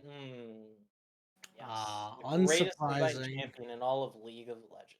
Unsurprising, the last ban had swapped, as we had talked about. They got rid of Jinx instead of Yumi this time, and MSU gladly said, you know what, we'll pick that one up. The cat has come. Mhm. And there is a hack room available if you do want to do that Giga Stupid combo. There are other dumb combos as well. That's a lot of the stupid things that Yumi can do. It's like, okay, we can shut down this Yumi combo. It's like Yumi's like, well, Actually, no. yeah, by design of my champion, I could just be paired with like any sort of like melee bruiser slash juggernaut and do well. ISU does take away the Zeri. That does pair very well with the Yumi, of course, due to the insane mobility that it grants the Zeri and the Yumi. Ezreal though available if you do want to do that classic combo, and the Ezreal does go well into the Alistar. Um, at least during laning phase because you're able to arcane shift out of the headbutt pulverize pretty easily. Turns out, once again, though, for MSU, won that over the Hecarim. Worked out pretty well for them last game for the most part, although there were some times, though, we saw that Sausage McMuffin Shinzao get caught out in a slightly inopportune point. Well, with the Yumi now, hopefully that won't be happening. And if it does, they'll be able to have the health to turn it around. Yumi, the second health bar, much like Soraka, except this one gets to follow you around on the shoulder. Kaisa, the lock-in for MSU. I wonder if this is going to be a Kaisa mid. It's been gaining a lot of popularity in so many different leagues. ISU, their last pick of the first half of the draft is that Viego. So taking a look the way these team compositions are shaking up, oh man, there's going to be more fireworks this game. Plenty of damage for both sides. Although MSU, with that Yumi, will have just that natural barrier with the heals, with the shields that come out from the cap. Of course, though, ISU, once again, they have a lot of like very continuous damage here. They are going to have some more burst this time around with the Viego. That does have more burst compared to the Hecarim. It is squishier compared to the Hecarim. Has relatively pretty damn similar like consistent DPS damage. So tip for tap, whatever, what have you. Still, strong reset potential here for ISU between the bot lane jungle combo. You have the Alistar already to try and get things set up. I do want to see another way to set up this Zeri Viego though, because you do got to get the train going on both these champions, and just an Alistar is a start, but not the whole course. Second half of the bans here, ISU, they're getting rid of that Aurelia that was picked up by MSU last time. And this time, Tryndamere is going to be off the board on the other side. MSU, they've said no more Gnar, no more Gangplank. So this does leave a Zillion pick open here for ISU. It's something that's been banned a whole lot against them, but it looks like it's going to be the Victor pickup here. That is going to be pretty scary, as it looks like Playmaker has decided, you know what, it is time to make the plays. On the other side, the Aurelian Soul Hover. This is a favorite champion of a bird. It's not quite a bird, it's a dragon. But I do wonder if they're going to lock it in. They had a rough showing on it last week. Went 0-8-2. And they're going to go back to the well with MSU's backs against the wall. It does confirm that it is going to be the Kai'Sa bot lane here. Of course, you would have had to confirm it either way since it is B5. Still, though, that is a lot of magic damage here, given that Kai'Sa nowadays tends to itemize mostly towards the AP. The Poppy being hovered here by MSU. We know that other teams in the Diamond Blue Otter League do like that pick. It is instead going to be the Garen, though. Uh-oh. Garen Very Yumi. back to basics champion in the top lane. Really looking to win that 1v1 here. I'm curious to see if we get to peep the Ignite Garen, because I believe we saw an Ignite Garen on the Diamond broadcast here a few weeks ago. We did. It was very scary. It ran away with the game, in fact. Yeah. There was also a little bit of disrespect. I remember, like, hey, you know what? I'm just gonna stay in lane when I'm like 35% health against this Garen with Ignite and ult. You know, what's Yeah. the worst that could happen? It's like, Actually, death. Death is, in fact, the worst that could happen. ISU, they're going to round out their draft with an Ornn, which is a champion we've seen banned a lot here in BOL, but not yet selected as much. However, this time is going to be the Ornn here for ISU. These team compositions rounding up pretty nicely. I like ISU. They've got a lot of beef on them. You've got the Alistar, you've got the Ornn, and a 3-threat composition once again, but this time it's for ISU. the Zeri, the Viego, and the Victor. My one criticism for ISU's comp, though, is that the Ornn, while being primary engage, is not really primary dive. Because the Call the Forge got great tools to get the back line CC'd on up, but you do still kind of have to waltz on in there, which might be a little bit of an issue. Thankfully for this Ornn here, for Tortwig, MSU doesn't really have the hardest CC. In fact, most of these champions from ISU gonna be a little bit tricky to lock down with this lack of crowd control coming out from MSU, which can be a pretty big damn concern here, Yanni, because we have seen many clips where the Zeri does not get CC'd, able to zoom around, stay right out of your range, and pepper you with those burst shots. Might be a bit of a rough one here. Right, and I mean, I guess Jin Zhao is like the one that's going to be able to have the closest you can get to point and click CC, as they'll be able to get on top of the area pretty easily with the Audacious Charge. But after that, all bets are off. And then the Yuumi with the final chapter, just it's in a straight line. Zeri obviously can move around pretty nicely, so I wonder if that's going to be a concern. However, the big thing that you always have to be aware of is the Aurelian Soul engagements from off the map. That will catch anybody. Doesn't matter how fast you can move, those stun radiuses are so wide. And it was either last week or the week before where we did see a bird level 1 with that Comet Star level 1 just literally walk down the mid lane. Then you land that big star, it's like, because you can't really dodge at level 1 if you happen to be standing there shot. within a 50-mile radius. We'll see if that's able to pan out, because you land that level 1, maybe you're able to convert that into kill. Not a ton of follow-up CC, but maybe you force out a flash, maybe you get a kill. Who knows? I expect to see something level 1, though, with that big old star. Yeah, and I really like the pick for the composition here because we saw a bird really likes to roam around a lot when they're on Aurelian Soul. And Yuumi is not exactly a champion known for her roaming, so being able to fill that kind of role to be able to still have 2 roaming champions on the map is a huge plus for MSU. Because the Yuumi can still roam, it's just you have to attach to someone to roam. And you usually do it to the jungler. Definitely can't attach to the Shinzao in this situation. And roam is a powerful combo. Can lock down people. And does leave your Kaisa pretty damn vulnerable, though, with that low range. So we'll see. Because MSU's comp, I'm not feeling it as much this game, Yanni, because I'm looking up and down the board, and the lack of CC is kind of scaring me. The lack of kind of team comp identity is scaring me, because you have this Kaisa that wants to poke, you have this Yuumi that can poke, can Unga Bunga, you have this Shinzao that wants to Unga Bunga, Aurelian Soul wants to do Aurelian Soul, and then you have this Garen that's going to be more or less kind of 1v1 in the side lane the entire game, so MSU's comp, a bit of an omelet. Right, it's a mishmash of things, and maybe it's an omelet with a lack of consistency to it. That said, the Yuumi Garen combination, while it's not as broken as it certainly used to be, is still something to be feared. And realistically speaking, who's going to be able to match it? It's going to be Ornn. Like, is Ornn really going to be the one that's going to match Yuumi Garen? Victor has to try to be the one to match Yuumi Garen, but I even feel like that would be a huge problem. And if you get a full engagement onto the Garen, well, the Garen might just be able to waltz right out. Yeah, if you're not able to lock down that Garen. Can definitely lock it down the Garen, though, if you combo your CC, because you do have knockups, you do have that gravity field, you do have the Alistar Headbutt Pulse combo, so can be a bit of a slog, but it is doable in the end. The question is, will you have the damage to back it up?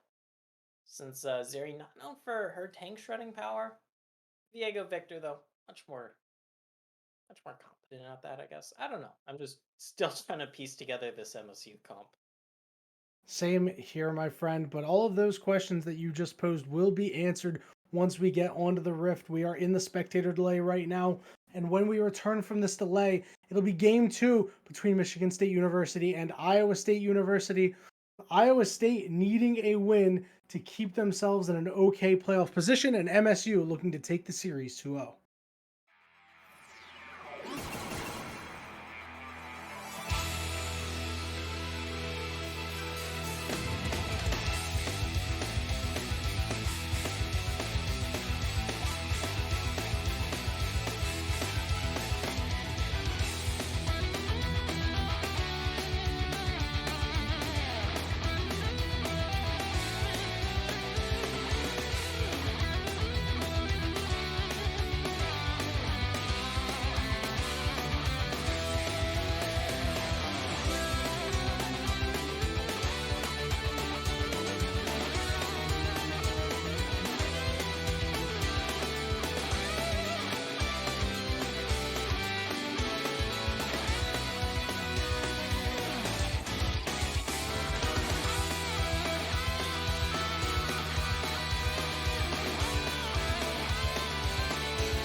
We have made it here on Summoner's Rift, and a bird and everybody else. Wait a minute. They're trying to make a big early play. They found the stun on the playmaker. Wait a minute. He's dead.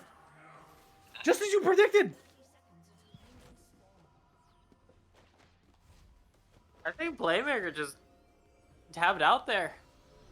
They just kind of Why? stood there. You They can't took it. tab out in a game like this. You can't have that happen. Oh, and it's gonna result in the first back tier for Trombone, which yeah, it's not really gonna be that huge boost of combat power, but the fact you're stacking it up this much earlier as the Kaisa, then it also gives you that extra last hit damage. But means you're just gonna come online that much sooner, and this weird comp for MSU definitely coming out with a bang. I wonder if Playmaker knew that Aurelion Soul could do that. I mean, to be fair, Aurelion Soul is really rare. Exactly. You should at least have a general idea about how the Comet Star works. Or, sorry, the Star Surge. But yeah, you can't do that. This Playmaker trying to get something back here. A little bit of angry trading, perhaps. As we are underway here, MSU is going to be on the blue side this time, while ISU is on the red side. After that early lead there, we see the junglers both starting on the bottom side of the map here, and Sausage McMuffin has shown up to the mid lane. Not quite sure if they're going to be able to get anything done. Yeah, thing is, there's still a flash here for Playmaker's Victor, so it would be really tricky. If you do force out the flash, hey, I mean, it's still pretty good, but with how early in the game it is, if you show there, there's a lot of info over to the enemy team, can dictate how the first scuttle does shape out. That whole dealio. So Is that I X think Tech Alistar? Yeah, That's pretty sweet. I think you can get it from rolls as well, so Yeah, I mean, it's still cool. yeah, it's still pretty damn rare. Looks like here on the top lane, Sparty and Torchwood going at it, but Sparty not getting the good end of the trade there. Luckily for Sparty, Garen has a pretty good sustain in lane once you're out of combat. Yeah, the passive, let's see, gonna check now. Heal 2% of your max health every 5 seconds, so It used to be so much better too. That's the crazy part. yeah, but they changed it so like it would be better in like the mid game, and then like And not so oppressive in the early game, not, realistically. yeah, like it keeps the early game like not as insane. Kind of curious though, cause Sparty not going for the Conqueror in this matchup, because with the phase rush you already have the Ghost, so you could argue maybe a little bit overkill. Yes, Garen very move speed centric, but Conqueror for the extra tank shredding with that damage that stacks up, as well as sustain. Pretty damn handy. Trombone getting frisky here. A lot of damage down onto Scott, and Trombone and Viviera, even though they have the item advantage and the kill advantage, they don't have the damage advantage, but that trade certainly didn't seem like it. So you see a bird going back and forth with Playmaker. Playmaker getting low on mana. Sausage McMuffin flashing forward, forcing the flash out of Playmaker as well. So 1-for-1 on flashes there as a bird almost ended up dying. Yeah, playing a little fast and loose. It is the Aurelion Soul though. Does have the E leveled up, that Star of Legend. Not even gonna E back to lane, just gonna teleport on him. Why not? He got that tempo. I mean, we'll force the teleport out of Playmaker. We do see, looks like Viego is trying to see if there's anything on the top side to take. Does not see anything. Trying to determine whether or not they're going to back or show up to the top lane. And these junglers are just trying to gank for lanes that are already pushed up. Yeah, the bird after first back got really strong. Sparty having to flash away due to the Riddy gank, so making hay up on the top side. Here comes Sausage McMuffin. Bird flashing forward, landing a stun. They are going to find the kill onto Playmaker. Give that one over to Sausage McMuffin. So it's 2 kills on the side of MSU right now. Things looking good early for them. With those 2 early kills, yeah, pressure in those bot lane thanks to all that extra poke you landed. Might change up now though for IC's bot lane. They did back. They now have full health bars. You have Sheen and Longsword as this Zeri. You can look to just all in here because you do have the ignite. Better to all in now because if you go in as Scott, headbutt pulverize while that Yumi's attached, that's a 2-for-1 deal. And High Legacy will be able to just chip on away. That's his tradition with Zeri. Do you have a Shinzao in the bot lane? Gonna be spotted out with a ward over, I believe. You see some pings. Hold on, they're gonna try to go over on the Oh, last plant. They're gonna catch Sasha Muffin by surprise. Zeri's on the other side of the wall though. That could be bad. She's gonna find her way over anyway. Scott picking up the kill there. Not exactly the one you wanted it to go over to, but you'll take it for momentum purposes. Just one of the beautiful moments where you have that 2020 vision as observers and casters. Okay, good headbutt pull onto the Yumi. Yeah, Yumi taking a lot of damage. The Ignite is going down onto Scott though. Not quite sure if they want all of this or not. The W does go wide. It splits the gap. Dragon started up and now taken by the side of ISU. Their objective control was whack last game. Horn in the mid lane. Get it a little bit better. Tortwig waiting in the wings. Riddy there as well, but a bird getting well pushed in there. Not too much that can be done in this mid lane currently. And this bot lane, both AD carries back up to fullish health. Important thing to look at though is because Vivere is the Yumi, is the Enchanter, you just press that heal. It's going to take off a lot of damage from that trade compared to Scott, who does have to wait up, let the health naturally regen, and also pop those refillable pots. Occasionally have passive. Yeah, it does take a bit of time to stack that passive on up. The Roar of Triumph, I think it's called. It used to be the Alistar E, which was kind of memey. Yeah, it was like kind of cool. Sometimes people would just go full AP Alistar and just do that, and you know, it's like, hey, you actually heal like how a way like old Tarek used to heal, but not nearly as good. So I'm kind of glad they actually got rid of that. It was not a good part of his identity. Why does Alistar even have a heal in his kit anyway? I don't know. I think it's because it just kind of carried over from his old kit. Yeah, League was a different beast back then. Yeah, it's like, you know what? It's a slight differentiating thing from the other engaged supports. Why not? Like, back when Alistar Unbreakable Will used to give him, like, what, 70 flat AD because he was designed as a top laner, but then people realized, like, he can't really push waves to save his life. Why not just use that 70 AD to heroically out-trade the enemy AD carry? Like, yeah. Speaking of trading, a little bit of fighting up in the top lane. Riddy blast planning himself to safety. Cole managed to find a way out. And it is, you know, it is nice to see that champion like Alistar, one of the original champions in League of Legends, can still hang today. And we see a huge flash. You gotta finish off the cap before it can reattach. Yup, very low, and they will be able to find the kill. Trombone trying to push forward to get more. Is now level 6. He's going to use the ultimate to get over to Scott, but Scott follows up with the ultimate as high legacy, and Scott had hit level 6. Trombone flashing away, trying to run, still diving, ducking, dipping, diving, and dodging. So close, high legacy dashes forward and will be able to find the kill. And now in the top lane, here comes Tortwig, Ornhorn coming through. It's only going to hit Sausage McMuffin, but I don't think it's going to matter. The silence goes down. The judgment comes down onto the Ornn. Give that one over to... actually, Xin Zhao got that somehow. Yeah, somehow. That is a very big thing about the judgment, though. It does true damage, and it scales based off of missing health. So no matter how tanky Tortwig gets, hold that thought, because a bit of a scuffle in the mid lane. Oh, here's Riddy. Although the Yumi is now attached on to that Aurelian Soul. Lots of damage going down, and Riddy gets blown up there. Huge damage out of a bird, and they don't even really have any items yet. This could be scary. Yep.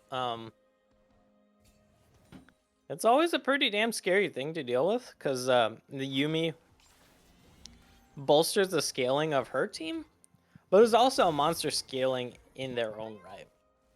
It's just a bit of a two-edged sword if you don't put the cap behind, which can be a bit hard considering Yumi gets to bypass the traditional enchanter weakness of being targetable, being CCable. The damage that Trombone does this early in the game. Yeah, a bit of early lethality will do that for you as well as proccing the plasma passive.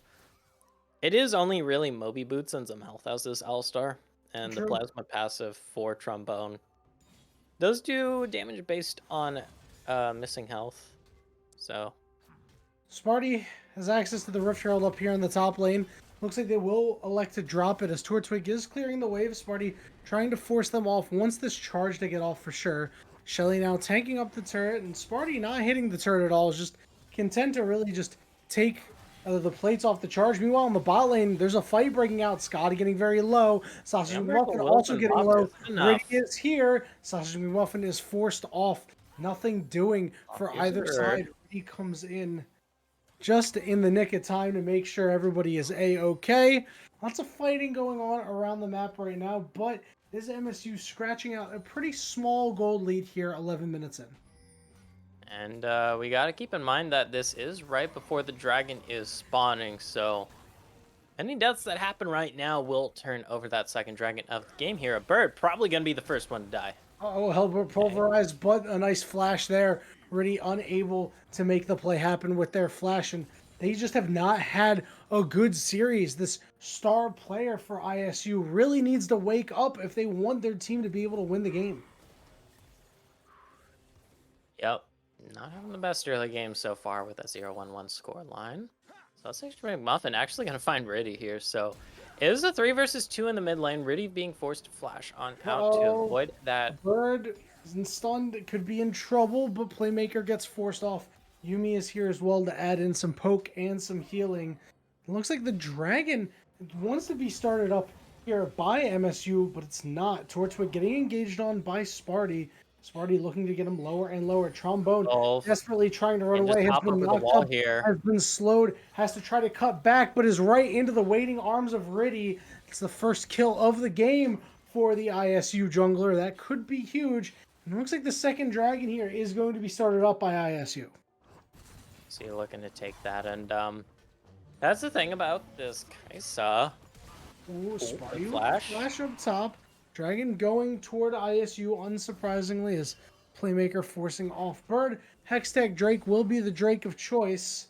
And the gold lead starting to get a little smaller. It's only at about 800 now. And basically dead even with the bonus stats from these two dragons.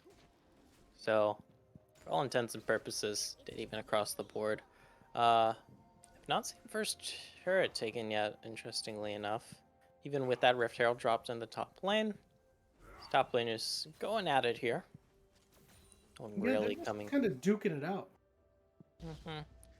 Really coming out on top of that, despite some jungle visits.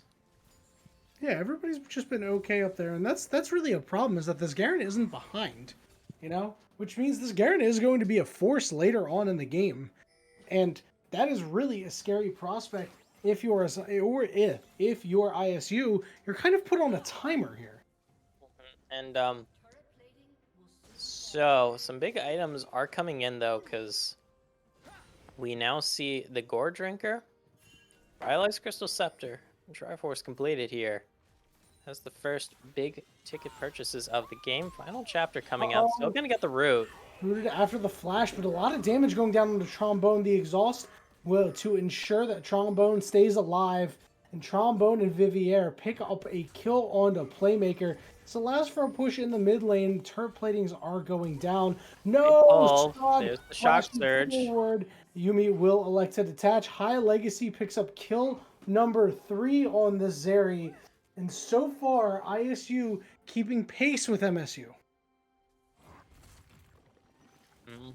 And with these two dragons to their name, they can look to push that point here. We got the jungler coming up in the top side. Sausage McMuffin does have the flank. Ornhorn Flash is available for Tortwig. The Ghost, he's unstoppable. He's not able to get knocked up. He's been silenced, but the judgment does land true, and it is a kill for Sparty. Another solid gank out of Sausage McMuffin. Has really out-jungled Riddy to this point, and they're looking to bang down this top outer turret, potentially looking for first turret gold.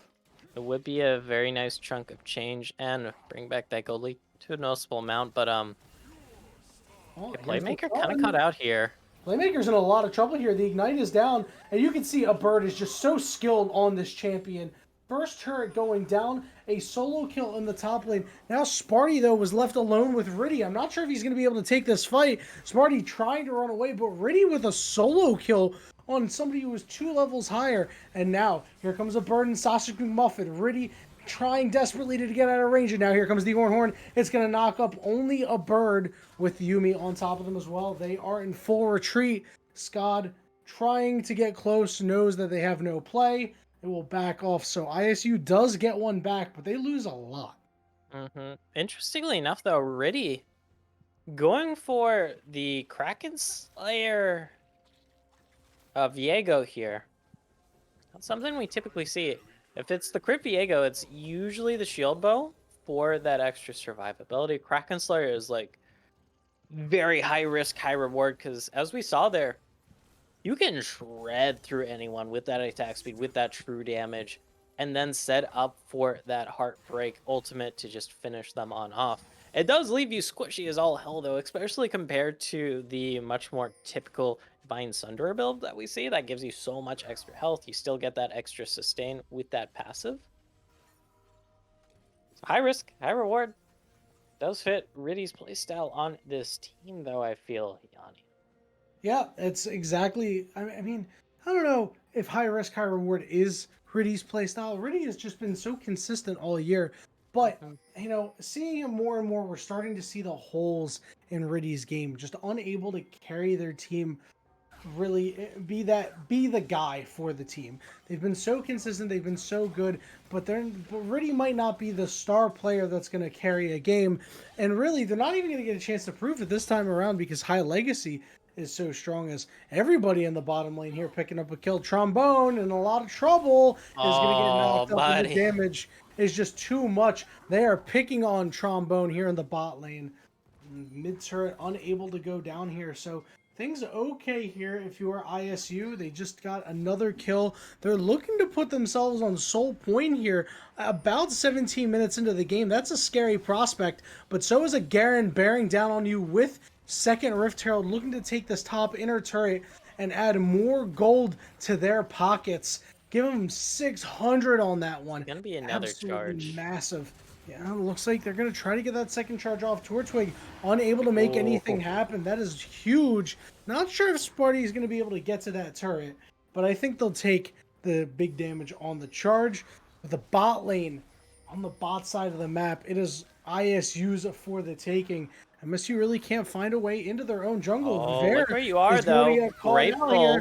Sausage McMuffin engaging on to High Legacy. Here comes a bird from the side. You don't have the sticking power. It's a 4v3. A bird trying to get in as much damage as they can. Trombone getting him low, but is now slowed. Trying to make the moves happen. Is going to flash over the wall. Great job there to be able to survive. However, it looks like ISU, they're starting to take the fight to MSU here. Playmaker's flashed away. He's been slowed. A bird flashing forward. They're going to land the stun onto the Victor, and they're going to find the kill on the Victor as well. So they managed to kill their inhibitor. Wait, you're absolutely right. Sparty taking the top, and they're taking the top inhibitor turret. At this point in the game is so surprising. Be careful of that judgment here, buddy. To go on to Scott. Riddy chasing down Sparty. Don't get out. See how strong Riddy is, but Sparty is able to run away and just walk it out. Taking a turret, getting more solo gold. This Garen is becoming very scary. And the headbutt, taking that kill away, that would have been a pretty big one, to say the least, to get you map momentum. As it stands, though, 1-for-1. But it cost you 2 turrets for that. MSU Blåhaj. Garen split push win condition, it looks like, is the name of the game here, Yanni. Yeah, and they're starting to play the map better. They're just letting Garen do his thing while attracting pressure in other places. And this is something that they generally struggled with the entire year when you take a look at their really low numbers. Now, obviously, you see they're giving away a lot of dragons, and that's really not what you want to do. Hextech Soul is pretty okay, especially if you put it on a Zeri. So I am worried that MSU is just going to give up the soul, and things are going to start going the way of ISU at that point. But, I mean, the gold lead is still close, so are things really going the way of MSU right now? Well, Playmaker has to be careful here, because... he'll die. Yeah. You have no armor as this Victor. I'll quickly check his Playmaker. Yep, just sitting on 66 armor right now. Thanks to that Soul Earth Dragon giving a bonus 4. Hey, that's always nice to have, but... Victor from Arcane, baby. Uh-oh. He's drawn the ire of Sparty. He's going to break the shield now. The Goon Squad is showing up in the bot lane. Oh, It's literally everybody. spaghetti-o. Sausage Look McMuffin at the is cross going to map be play able to though. pick up They're that on kill. Baron. Yeah, the pings are coming out to the Baron, and it looks like MSU, they've realized that they need to get there quickly. A bird is going to have a way to get in there. That could be a huge stun upcoming, but it has been started. High Legacy has That's plenty of very damage. It's down to about 8,000 HP. It's still going down here. They're gonna and be able to looks like- contest this. Riddy's Yeah, off. looks like They're MSU looking is gonna be fight able to the get priest. here. Yeah, they've shredded the armor now.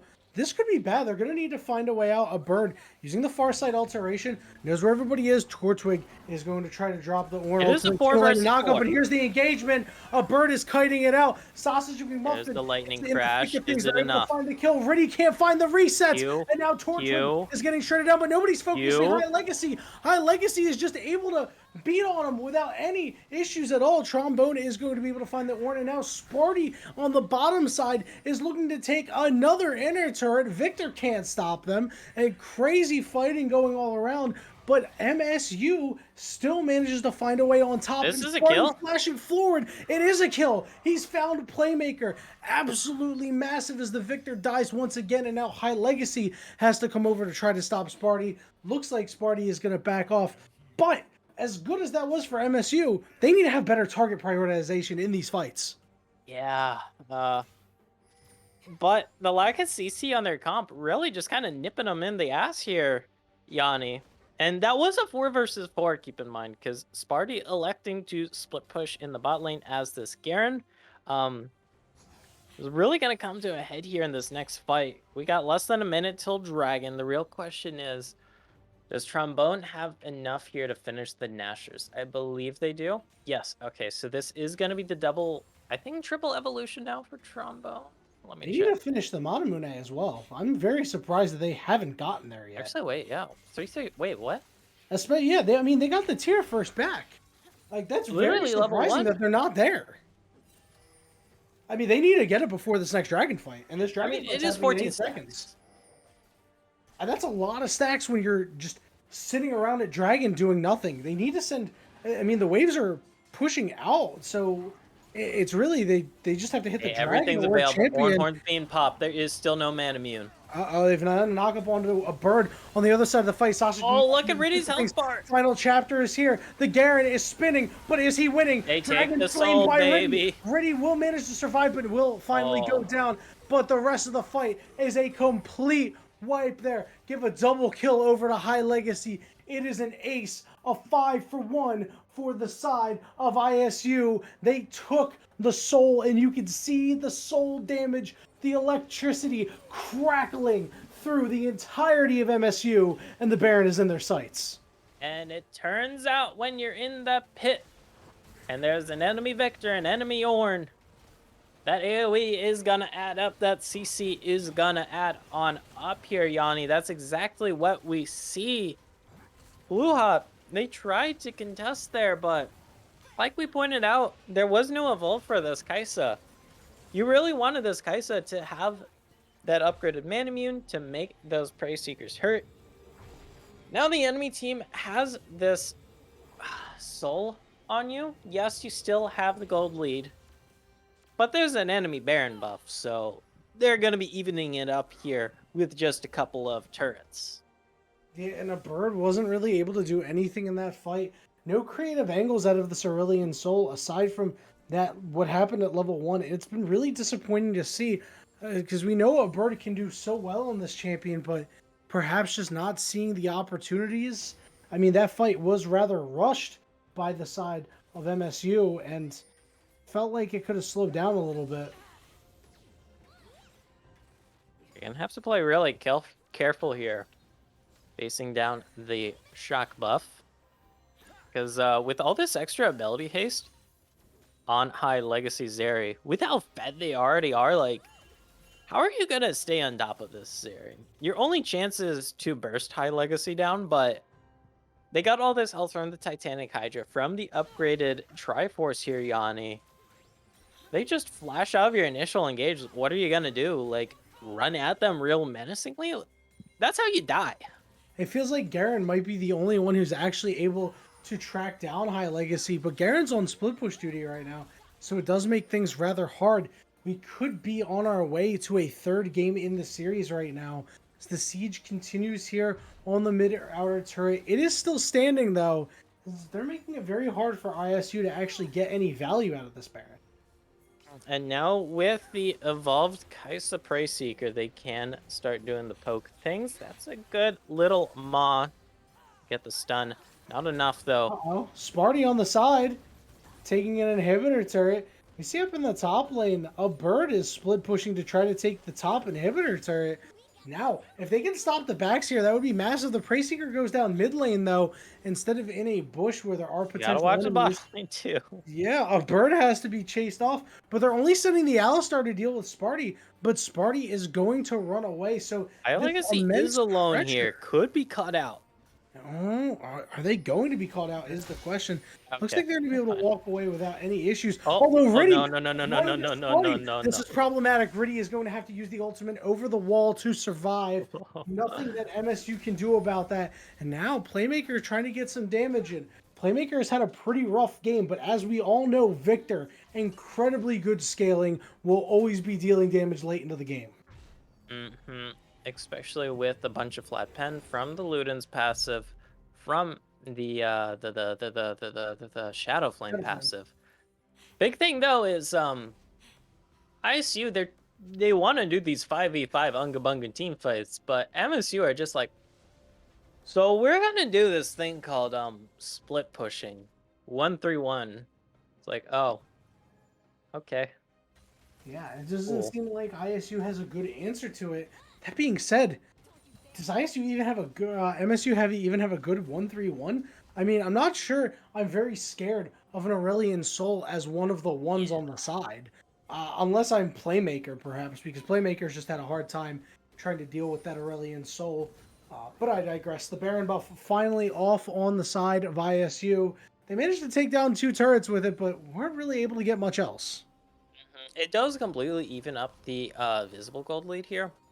It's not factoring in any value from the soul, which is Massive. typically, I believe, most souls, along with the elemental buffs that make them up, are placed at 10,000 k-ish, roughly.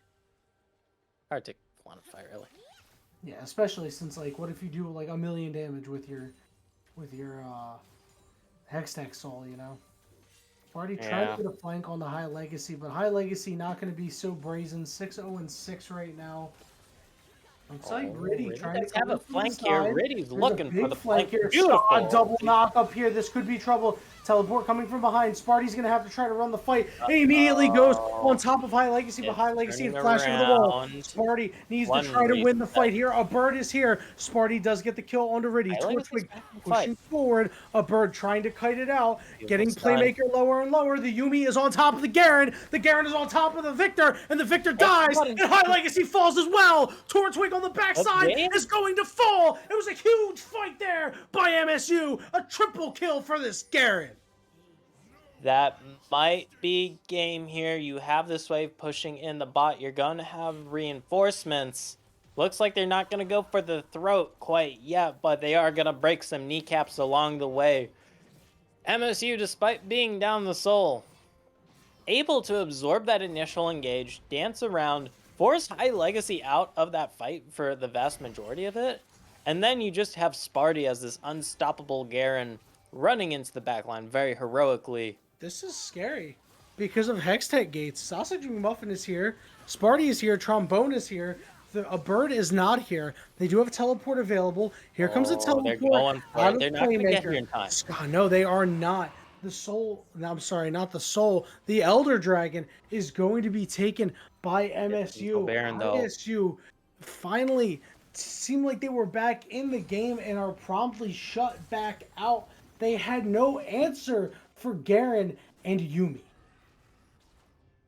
And now they're going to have to face down an Elder buff when this Baron is coming on up. They do still have too. Yeah, they do still have the soul advantage, to their credit. That is very noticeable. It is going to be pretty damn huge they're here. Just forcing this.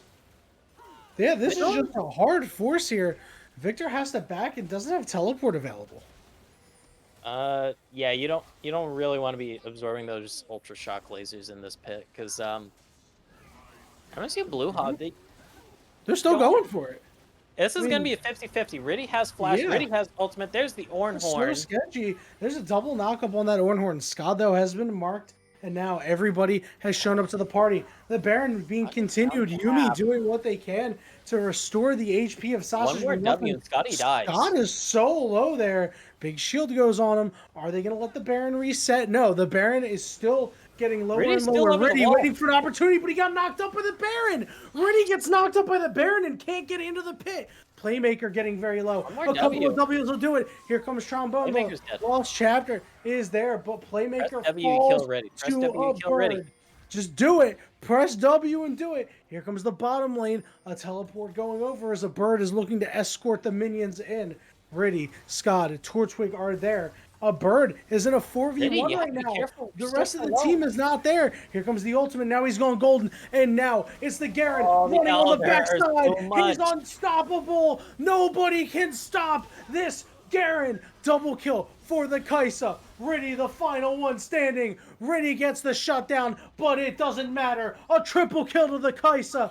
MSU, they come in when the chips were down. They showed they were the better team, and they take sole possession with this of the sixth place spot going into the last week of Blue Otter League. And both games we saw MSU did have to fight from a deficit here, Yanni. Especially this game number 2. Yes, they had that naked gold lead, but Seoul is one hell of a drag here, Yanni. And they were able to come back from that because Trombone finally came online, had that stacked Muramana, able to get that Ludens going as well. You have this unstoppable Garen and High Legacy.